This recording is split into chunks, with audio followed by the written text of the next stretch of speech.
5 seconds to go.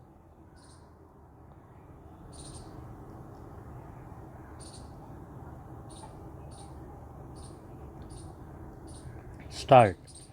This legislative reality has in effect led to a deep fissure in the landscape of banking regulatory terrain, a system of dual regulation by the Finance Ministry in addition to RBI. I will now take a few minutes to explain why this fissure or the fault line is bound to lead to tremors such as the most recent fraud. Temptation to engage in fraud at the level of employee or employees is always present in banks, be it in public sector or private sector. The question then is whether there is adequate deterrence faced by employees from undertaking frauds and enough incentives for management to put in place preventive measures to preempt frauds. In case of banks, three potentially powerful mechanisms could induce discipline against frauds. Firstly, investigative vigilance, legal deterrence, criminal investigation of frauds, and attached penalties can serve as an effective deterrence if reporting and investigation are expedient and penalties are adequately serve reality to the gains from fraudulent activity. Secondly, market discipline. Fraudulent activity can be a net loss to the bottom line. In this case, bank investors would impose deterrence, that is, uninsured creditors might run on the bank, inducing liquidity problems, or shareholders might exit effectively, raising the cost of capital and inducing solvency questions. In anticipation of such disruptive outcomes that might cause loss of control, management and board members may put in place governance mechanisms to prevent or reduce the incidence of fraud and or hold larger buffers in the capital structure to bear losses when fraud materializes. Thirdly, regulatory discipline. Banks in most parts of the world, however, have a significant portion of deposit funding that is insured, and since banks serve critical payments and settlements function, they are often too big to fail or too many to fail. Hence, a part of the market discipline is weakened as a trade off with financial stability and is substituted by delegation of supervisory and regulatory powers to a banking regulator. Detection and punishment by the regulator then need to be effective to discipline fraud.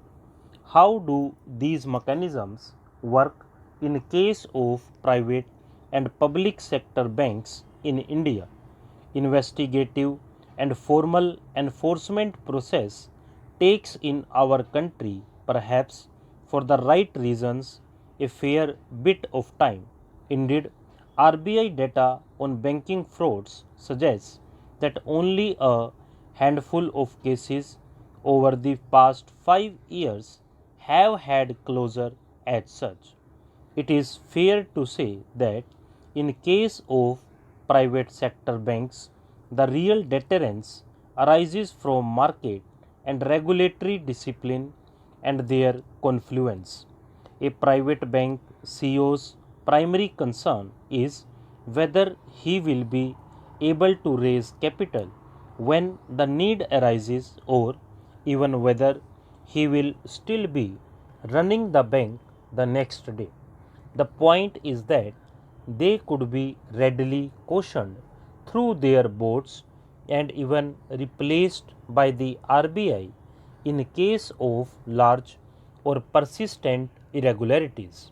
Further, a private bank failing to meet bank solvency standards and under RBI's prompt corrective action would find it hard to raise capital, whereby it would need to put the house in order at swift notice so it can raise funding from markets and get back to growth path.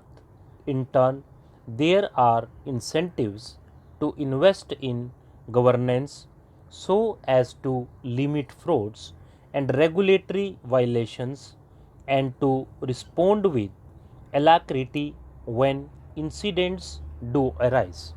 In contrast, the market discipline mechanism for public sector banks is appreciably weaker compared to that at private banks. There is implicitly a stronger perceived sovereign guarantee for all creditors of PSBs, and the principal shareholder, the government, has not so far been interested in fundamentally modifying the ownership structure.